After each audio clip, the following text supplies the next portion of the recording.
Well, Marco Rubio also, the other thing about him is he is known as the guy that tried to pimp the Republican Party, or conservatives in particular, on amnesty for illegal aliens, for millions of them.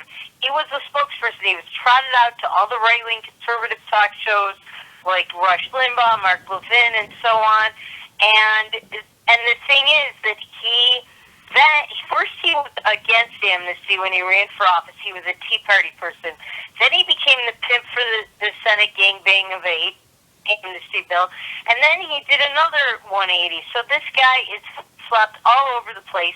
And they did exit polls tonight in New Hampshire, and they found that something like 64% of Republicans who voted said that they support Donald Trump's call to stop Muslim immigration into America, or at least to temporarily halt that. And that ties into, those are the same kinds of people who would be against amnesty for the illegal aliens that are already here. We know today that James Clapper, the national security guy for Obama, even he said that we know that there are already ISIS terrorists among the immigrants who've come to America. They're already here. There's going to be a terrorist attack in our soil. And I think this all ties together. And I think that Marco Rubio, the voters saw that they don't agree with Marco Rubio's immigration policies. And he comes off as an eager beaver, as I mentioned, but also as a used car salesman. You just can't trust him. He'll say anything to make the sale, but you don't know where he is.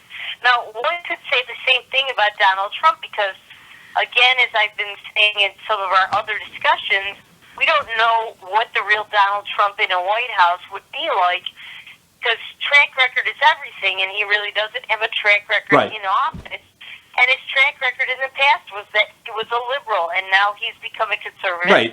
But it's been a few years in the making, but Ronald Reagan did the same thing. Yeah. Ronald Reagan still, though, had a track record in California as governor. Right. And I think people are willing to bet the house on Donald Trump being a Ronald Reagan instead of a Marco Rubio, who once he gets elected to office flip-flops. Well, I hope they're right. Trump's considerably older, too, so the analogy doesn't work, and just successful in some areas.